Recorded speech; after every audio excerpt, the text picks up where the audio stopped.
നമസ്കാരം. ആസാദി വാർത്തയുടെ നൈറ്റ് എഡിഷനിലേക്ക് സ്വാഗതം. നോക്കാം ഇന്നത്തെ പ്രധാനപ്പെട്ട വിശേഷങ്ങൾ. വിവാദത്തിനൊടുവിൽ അളിയൻ ഔട്ട്. സണ്ണി ജോസഫിന്റെ അഡീഷണൽ പ്രൈവറ്റ് സെക്രട്ടറി രാജിവെച്ചു. ചിരിയുടെ ആശാന് വിട നൽകി കേരളം. ഔദ്യോഗിക ബഹുമതികളോടെ സംസ്കാരം. പെരുമ്പളം പാലം പ്രൊജക്ട് ഓഫ് ദ ഇയർ. ഉരുളങ്കലിന് 3 PMI അവാർഡുകൾ. പാചകവാത വില വർധന. ജനദ്രോഹ നടപടികൾ പിൻവലിക്കാൻ കേന്ദ്രം തയ്യാറാകണം. പിണറായി വിജയൻ. ജനദ്രോഹം തുടരുന്നു. പാചകവാതകം വില വീണ്ടും വർദ്ധിപ്പിച്ചു. തിരുവനന്തപുരം സെൻട്രലിൽ സിഗ്നൽ തകരാർ. മാവേലി എക്സ്പ്രസ് ഉൾപ്പെടെ ട്രെയിനുകൾ വൈകിയോടുന്നു. പാലക്കാട് ഡിപ്പോയിൽ നിന്നും KSRTC ബസ് മോഷ്ടിച്ചു. വിശദമായ വാർത്തകളിലേക്ക് പോകാം. ബന്ധുനിയമന വിവാദങ്ങൾക്കും വിമർശനങ്ങൾക്കും പിന്നാലെ വൈദ്യുതി മന്ത്രി സണ്ണി ജോസഫിന്റെ അഡീഷണൽ പ്രൈവറ്റ് സെക്രട്ടറി സ്ഥാനം ഒഴിഞ്ഞ് ബെന്നി തോമസ് രാജിക്കത്ത് മുഖ്യമന്ത്രിക്ക് സമർപ്പിച്ചതായാണ് ലഭിക്കുന്ന വിവരം. സണ്ണി ജോസഫിന്റെ സഹോദരിയുടെ ഭർത്താവായ ബെന്നി തോമസിന്റെ നിയമനം വലിയ വിവാദമായതിന് പിന്നാലെയാണ് നാണം കെട്ടുള്ള രാജി. അളിയന്റെ നിയമനത്തിൽ ഒരു തെറ്റുമില്ലെന്ന് ന്യായീകരിച്ചു മന്ത്രി സണ്ണി ജോസഫ് രംഗത്ത് വന്നിരുന്നുവെങ്കിലും തുടർച്ചയായ വിമർശനങ്ങൾക്കും സമ്മർദ്ദങ്ങൾക്കും പിന്നാലെയാണ് തടിയൂരാനായി ബെന്നി തോമസിന് രാജിവെക്കേണ്ടി വന്നിരിക്കുന്നത്.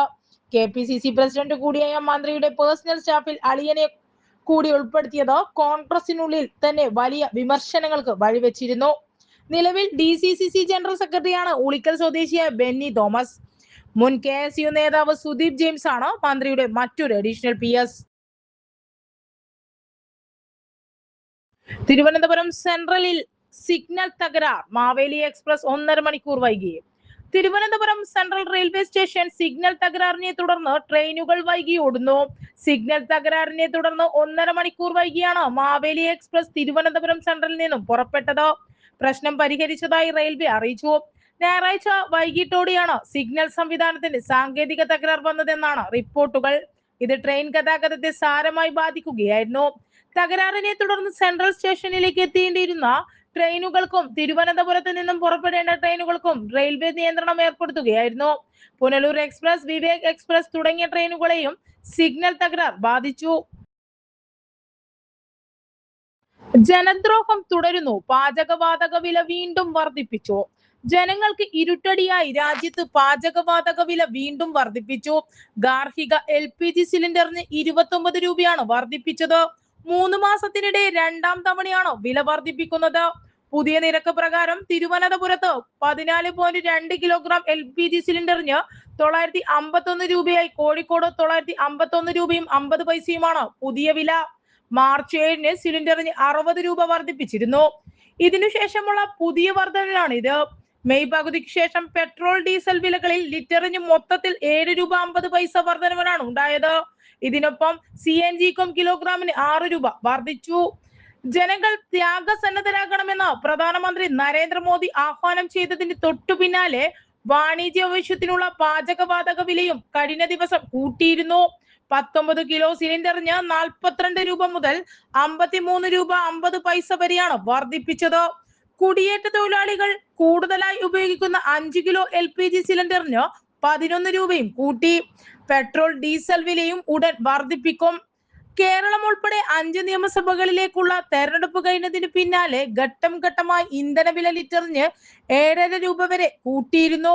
പുതിയ വില വർധനവോടെ ഡൽഹിയിൽ വാണിജ്യ ആവശ്യത്തിനുള്ള സിലിണ്ടർ വില 3114 രൂപ 50 പൈസയിലെത്തി.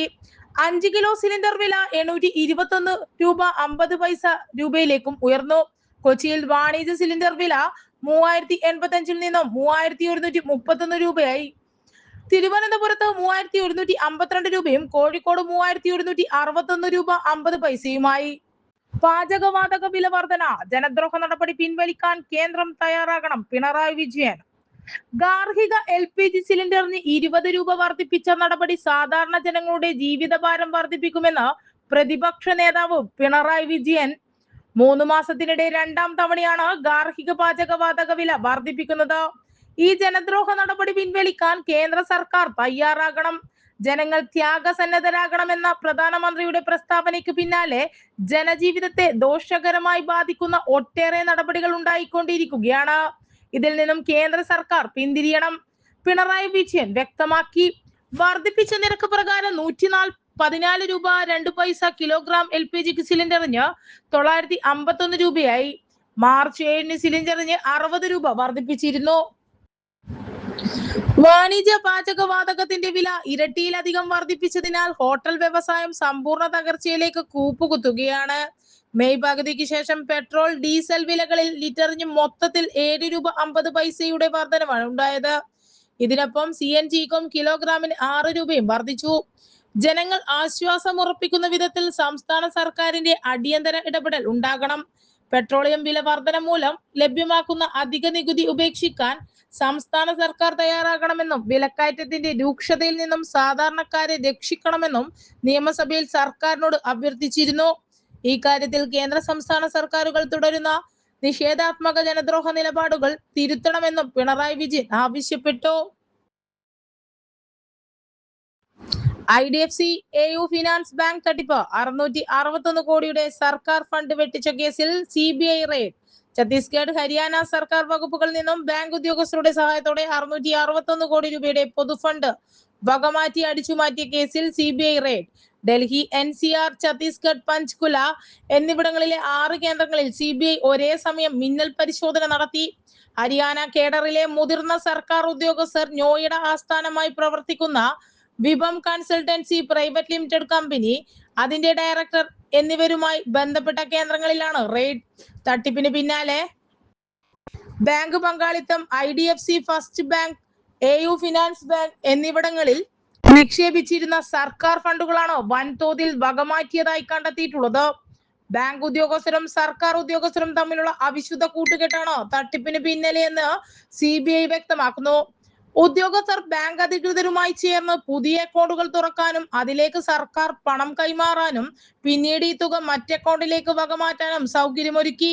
തട്ടിപ്പിലൂടെ സമാഹരിച്ച കള്ളപ്പണം വിഭം കൺസൾട്ടൻസി കമ്പനിയുടെ അക്കൗണ്ടിലേക്ക് ആദ്യം എത്തിയത് പിന്നീട് ഈ തുക കമ്പനി ഡയറക്ടറുടെ വ്യക്തിഗത അക്കൗണ്ടിലേക്ക് മാറ്റിയതുമായി അന്വേഷണ സംഘം കണ്ടെത്തിയിരുന്നു.